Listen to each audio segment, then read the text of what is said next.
Picture this. We've mapped the surface of Mars. We've sent humans to the moon. We've even explored the deepest trenches on Earth. But there is an entire ocean on our own planet that is effectively blocked. The Antarctic Ocean. In a normal ocean, the danger waits for you at the bottom. But in the Antarctic, the danger starts before you even touch the water. Before you can even begin to ascend, you have to survive a barrier that crushes steel, that traps ships. You don't get to just drop a submarine in and go down. So why is this specific ocean so completely impenetrable? And if we can barely even get inside, what exactly is it hiding? Well, the most obvious answer that usually comes to mind is just the ice. Most people assume that the Antarctic Ocean is just like the Arctic Ocean up at the North Pole. In the north, the ocean freezes over in the winter, creating sea ice. And when we want to explore or move ships through it, we just use icebreakers. Icebreakers are these massive ships designed to literally ride up onto the frozen surface of the water and then use their own sheer weight to crush the ice beneath them. It works perfectly. So, if we want to explore the Antarctic Ocean, we should probably just send an icebreaker down there, punch a hole in the ice, and drop a submarine in. Problem solved. Except, that's not how the ice in Antarctica works. The ice blocking the Antarctic Ocean is actually a massive ice shelf. And an ice shelf is actually a continental glacier, a massive sheet of ice that formed on land over millions of years that has slowly been pushed off the edge of the continent and is now floating on top of the ocean. These ice shelves can be thousands of feet thick. You're basically looking at entire mountains sitting on top of the water. You can't just break an ice shelf. Driving an icebreaker into the Ross Ice Shelf would be like driving a Honda Civic into a brick wall and expecting the wall to move. Spoiler alert. The Civic loses. It's just an impenetrable mass. And because these shelves extend for hundreds of miles out from the actual rocky coastline of the continent, it means that massive portions of the Antarctic Ocean are permanently trapped underneath a ceiling of solid ice that's half a mile thick. But let's say you find a gap. Let's say you find a spot at the very edge of the ice shelf where you can actually drop a remotely operated underwater vehicle or an ROV into the water to go look around. Great, you made it in. But realistically, getting into the water is where the actual problems start.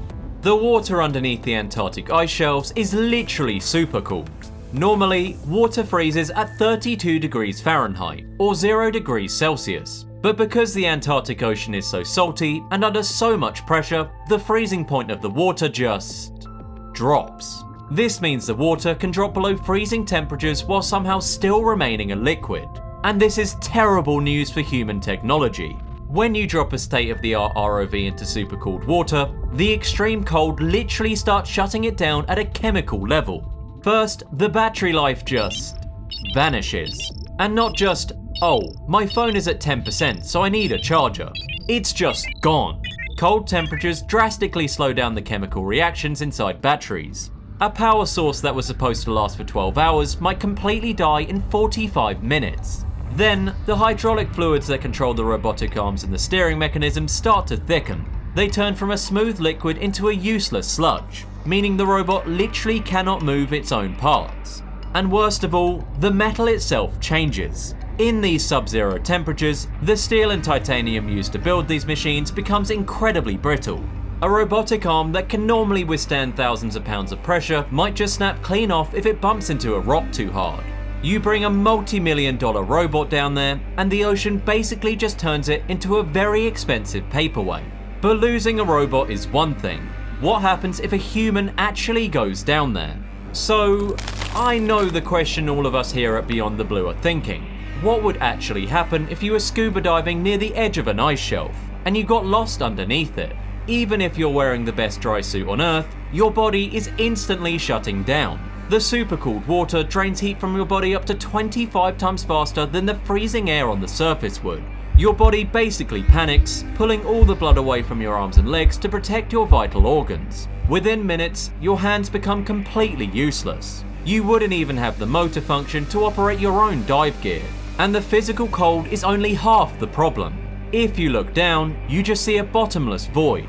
But if you look up, you don't see the surface. The underside of an ice shelf isn't flat. It's an upside-down landscape of jagged ice canyons, frozen spikes, and deep inverted crevices. Because it's glacial ice, there's absolutely zero air pockets. If you lose your guideline back to the entry hole, you're just stuck. You can't swim up, because the ceiling is 1,000 feet of solid ice. You can't break through it. You can't signal for help. You're just stuck in the dark, slowly freezing to death, with a literal mountain hanging upside down right above your head. So yeah, maybe don't go scuba diving there. Obviously, this is why individual human divers don't go deep underneath the ice sheets. But surely, the military could just send a massive nuclear submarine down there, right? If there's one thing a nuclear attack submarine is good at, it's going deep and staying hidden. So you'd assume that the unexplored waters under the Antarctic ice would be the perfect playground for military subs. But the military basically looks at this place and goes, Yeah, absolutely not. Submarines navigate almost entirely by using sonar. They send out a ping of sound, wait for it to bounce off an object, and then use the return time to map out their surroundings. In the open ocean, this works flawlessly, but under the Antarctic ice shelf, sonar becomes your worst enemy. Because the underside of the ice is so jagged, the sound waves don't bounce back cleanly. They scatter. They bounce off an ice spike, hit a frozen canyon wall, bounce back to the sub, and create what are known as acoustic illusions. The sub is completely blind. The computers will tell you that there's walls everywhere, while completely missing the actual spikes of ice reaching hundreds of feet down into the water.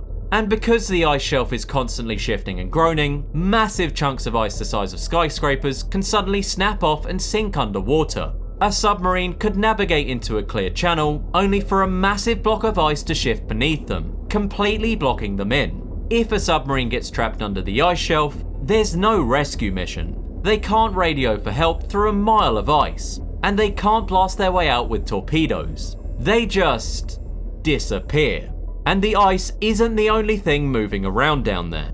Even if you managed to build a submarine that could perfectly navigate the ice and perfectly withstand the cold, you'd still have to deal with the fact that the water itself is actively trying to freeze you. And this creates one of the weirdest things in the entire ocean, the Brinicle. When the surface water around Antarctica does freeze into sea ice, the water molecules turn into solid ice, but the salt gets left behind. This creates pockets of super salty brine. Because this brine is so salty, it's incredibly dense. And because it's super cooled, it's actually colder than the normal ocean water around it. So, this freezing toxic sludge starts to sink. As it sinks, it comes into contact with the slightly warmer ocean water below it. And because the brine is so cold, it instantly freezes the normal seawater it touches, creating a hollow tube of ice that grows downwards towards the seafloor. It looks like this, an underwater tornado made of ice. Which sounds like a terrible sci-fi channel movie, but it's actually real. When the Brinicle finally touches the ocean floor, it doesn't stop. The supercooled brine spills out and just crawls along the bottom of the ocean. Anything in its path, starfish, sea urchins, slow-moving fish, is flash frozen.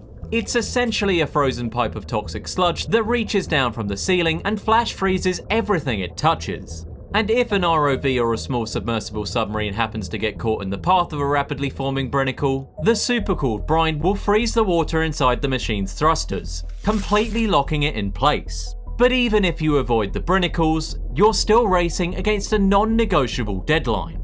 Exploring the Antarctic Ocean comes with a strict time limit. For a few months during the Antarctic summer, the sun stays up, the temperatures are somewhat manageable, and the sea ice around the edges of the continent melts just enough for research vessels to get close. But when winter hits, everything changes. The sun sets and it doesn't rise again for 6 entire months. The entire continent is plunged into pitch black darkness. The temperatures drop to -100 degrees Fahrenheit, and the ocean itself begins to freeze. The sea ice expands so fast that it literally doubles the physical size of the Antarctic continent. Millions of square miles of open ocean turn into crushing ice. If a research ship miscalculates their departure time and stays a few weeks too long, they'll be trapped. The ocean will freeze around the hull of the ship, and the sheer pressure of the expanding ice will slowly crush the metal like a soda can. When March rolls around, every single ship in the region completely abandons the area. For half a year, the Antarctic Ocean is completely locked down. No one goes in and nothing comes out. So, let's recap. We have water that destroys metal. We have an upside-down frozen labyrinth that scrambles sonar. We have underwater ice tornadoes that freeze things on contact. And we have a 6-month window of absolute darkness where the ocean literally crushes ships. Logically, there shouldn't be anything capable of surviving here. Right? If you know anything about biology, you know that extreme cold usually means extreme emptiness. Look at the center of the Antarctic continent itself. It looks like this. Just a whole lot of nothing. There are no plants, no land mammals, and basically zero life outside some microbes and the penguins huddled on the coast. So you'd expect the dark, freezing ocean underneath the ice to be just as dead. But oddly enough, this is where you'd be completely wrong. The ocean underneath the ice shelves is somehow one of the most thriving ecosystems on the entire planet. There are massive sponges, fields of corals, swarms of krill, and thousands of highly specialized predators all living their entire lives in sub-zero water. The super cooled water that destroys our batteries and snaps our titanium actually holds way more oxygen than warm tropical water. And that massive abundance of oxygen has allowed evolution to do some really weird things. But because we can barely get our cameras down there, we only know about a tiny fraction of what actually exists. And the things we have found are straight up disturbing. Because of the high oxygen levels and the incredibly slow metabolism required to survive in the cold, the animals here don't stay small. They suffer from a phenomenon known as polar gigantism. If you go to a normal coral reef and look for a sea spider, you'll find a tiny bug about the size of a fingernail. But if you manage to drop a camera down to the Antarctic seafloor, you'll find sea spiders that look like, yeah, I'm gonna have nightmares tonight. They have leg spans over 2 feet wide and creep across the bottom on massive stilt-like legs, using a giant straw-like mouth to suck the insides out of other animals, which is absolutely horrifying. And of course, there's the undisputed king of the Antarctic deep, the colossal squid. This is a 1,000-pound absolute freak of muscle armed with rotating hooks on its tentacles, which means anything it touches is getting completely ripped apart. It has eyes the size of dinner plates, the largest eyes in the entire animal kingdom, just to absorb whatever faint traces of bioluminescent light exist in the pitch black water. These monsters are real. They're down there right now. But here is the craziest part. The colossal squid and the giant sea spiders are just the animals that live on the edges of the Antarctic Ocean. These are the creatures that occasionally venture out into the open water where we can actually spot them, or where they get eaten by sperm whales. We have absolutely no idea what lives deep underneath the center of the ice shelves, hundreds of miles away from the open ocean. So, why don't we just catch some of these deep ice animals and bring them to a lab to study them? Well, before we can even study these animals, there's another issue. These creatures shouldn't even be able to exist on the surface. In fact, if you try to bring them up, they basically self-destruct. Usually, when you pull a deep sea fish up to the surface, the lack of pressure causes their swim bladders to expand, which is why they end up looking like this. But pulling an animal out of the Antarctic Ocean triggers an even worse problem. Their bodies have evolved over millions of years to function exclusively in super-cooled, sub-zero water. Their proteins, their enzymes, and their entire cellular structure are specifically folded and designed to operate at exactly 28 degrees Fahrenheit. If a scientist catches one of these specialized Antarctic fish and pulls it up to the surface, the water pressure might rise to a normal 40 degrees Fahrenheit. To us, that's still freezing cold. To the fish, it's boiling hot. The slight increase in temperature causes their metabolism to instantly skyrocket. Their bodies demand more oxygen than their gills can process, meaning they essentially suffocate. But even worse, the heat causes their specialized cold water proteins to literally unravel. Their cellular structure breaks down. They literally melt at the molecular level. We're physically barred from properly studying them. We can't survive in their environment, and they literally disintegrate in ours. And yet, the ocean under the ice shelves is actually the easy part of Antarctica to reach. When we talk about the Antarctic Ocean, we usually mean the salt water surrounding the continent, trapped under the ice shelves. But there's actually an entirely different aquatic world located dead in the center of the continent, buried beneath 2 miles of solid glacial ice. These are the subglacial lakes. Using ground-penetrating radar, scientists found out that the bottom of Antarctica looks like this. It's completely covered in a massive network of freshwater lakes and rivers. The largest of these is Lake Vostok. Lake Vostok is massive. It's roughly the size of Lake Ontario, and it's buried under 13,000 feet of solid ice. Because of the geothermal heat coming from the Earth's core and the immense pressure of the ice above it, the water in Lake Vostok remains liquid. But this lake hasn't seen the sun or breathed the Earth's atmosphere for an estimated 15 million years. It's a completely sealed ecosystem sitting right here on Earth. Whatever is living in that water has been completely cut off from the rest of the planet's evolutionary timeline since before humans even existed.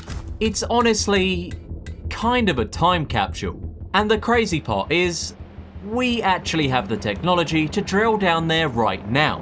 We have thermal drills that can melt through 2 miles of ice. So why haven't we sent a camera down into Lake Vostok to see what's swimming around? Well, we actually started drilling, and then we voluntarily stopped, which, for humans, is actually incredibly rare, because drilling into a 15 million year old sealed ecosystem creates a really bad problem. The drills we use to melt through the ice are covered in antifreeze, kerosene, and mechanical lubricants to keep them from freezing and getting stuck. If we punch a hole all the way through the ice and break the seal into Lake Vostok, all of those toxic chemicals will instantly flood into the pristine water. And the chemicals are only half the problem. Human technology is covered in modern surface bacteria. Even if we sterilize the drill with radiation, extremophile bacteria can still survive on the metal. If we introduce a single modern microbe into an ecosystem that has been isolated for 15 million years, it would basically trigger the apocalypse for whatever lives down there. Our bacteria could instantly outcompete the native life, or introduce a pathogen that wipes out the entire lake before we even get to look at it.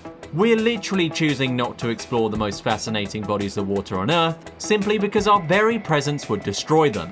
But this doesn't mean scientists have just given up entirely. I don't want to make it sound like we're completely blind. Scientists are actually down in Antarctica right now doing incredible work. They do drill smaller ice cores in safer areas. They do occasionally manage to drop tiny, pencil-shaped cameras down narrow boreholes to look at the water beneath the ice shelves. And they do have research bases studying the edges of the continent. We have seen small amphipods swimming around in the dark. We have seen ice walls. But we have to be realistic about the scale of what we're actually doing. Dropping a tiny camera down a 10-inch borehole through a mile of ice and looking at a 6-foot patch of water for a few hours isn't exploring the ocean. That's like trying to understand an entire NFL football stadium by looking through a single keyhole on the front door with a flashlight. Sure, you might see a piece of concrete or a discarded hot dog wrapper, but you have absolutely no idea what the stadium actually looks like. And to be fair, a 15 million year old hot dog wrapper would be pretty cool. But you get the point. And even if we did manage to map out a section of the Antarctic seafloor, it wouldn't matter, because the map would instantly be wrong. If you map the Mariana Trench, you can come back 50 years later and the trench will still be exactly where you left it. Rocks don't move very fast, because, well, they're rocks. But the Antarctic Ocean's coastline is entirely made out of the ice shelves. And ice shelves aren't static. They're basically just slow-moving rivers of solid ice. The glaciers on the continent are constantly pushing the ice shelves further out into the ocean. This means the physical geology of the environment is changing every single day. An underwater ice canyon that a robotic sub navigated through in 2015 might be completely crushed and gone by 2024. A perfectly safe entry point might move 3 miles to the left and seal itself shut. Eventually, the pressure gets to be too much, and massive chunks of the ice shelf snap off into the ocean, creating icebergs the size of small countries. When this happens, the entire coastline of the continent instantly changes. You literally cannot make a permanent map of the Antarctic Ocean. Any data you collect is just a temporary snapshot of a frozen world that's already in the process of erasing itself. So, if the environment is constantly shifting, the pressure is immense, the water is super cooled, and the oxygen levels are through the roof, what could actually be living in the most inaccessible trenches entirely covered by the ice shelves? If the colossal squid is what evolution produces on the edges of this environment, what does it produce in the dead center? There are deep oceanic trenches underneath the Antarctic ice that have never seen a single trace of sunlight. The animals down there have never encountered a human, a submarine, or a plastic bag. Because the water is so cold, metabolism is so slow, and predators are so rare, evolution down there basically runs in slow motion. There could be a massive species of jellyfish that just drift in the dark for centuries. There could be entirely unknown branches of cephalopods that make the colossal squid look completely normal. There could be bottom-dwelling scavengers that have grown to horrific sizes simply because they've had millions of years of uninterrupted peace to do so. We simply don't know. And honestly, the creepy part about it is how much we literally don't know. But there's a very grim possibility that we'll find out soon. There's really only one way that humans will ever be able to easily explore the depths of the Antarctic Ocean. The ice shelves have to melt. And as global temperatures rise, that's exactly what is happening. Massive sections of the ice shelves are fracturing, thinning, and collapsing into the sea. If this continues, the ice blocking us will just disappear. We'll finally be able to send our ships, our submarines, and our cameras down into the deep Antarctic waters without our equipment freezing or getting trapped. We'll finally get to see everything that has been hiding down there. But if the ice melts, the water warms up. And as we already know, warmer water holds less oxygen. The giant sea spiders, the colossal squids, and all the unknown monsters of the deep rely entirely on that high oxygen water to support their massive bodies and delicate proteins. If the water warms up even a few degrees, their metabolisms will spike, they'll run out of oxygen, and they'll suffocate. The ice shelf is essentially a massive vault. It's the only thing keeping the exact temperatures in the ecosystem inside perfectly balanced. And the sad part about the Antarctic Ocean is the exact same process that will finally allow us to explore it will also completely destroy everything living inside it. If we ever do get a clear, easy look at the bottom of the Antarctic Ocean, the super cooled ecosystem won't even exist anymore. We'll finally have the access, but we won't have anything left to look at. We'll just be looking at an empty graveyard. So, as frustrating as it is that we can't see what's down there, maybe it's actually for the best that the most inaccessible place on Earth stays exactly that, inaccessible.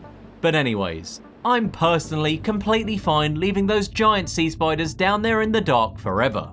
Thank you guys for watching, and I hope you enjoyed this one. Please leave some suggestions in the comments for what you want to see next, because I really do read them and it helps a lot. Also, if you haven't seen my second channel yet, Beyond the Green, make sure to check that out too if you want a break from the ocean. And if you want to see our video about what actually lives at the bottom of the Mariana Trench, check out this video here.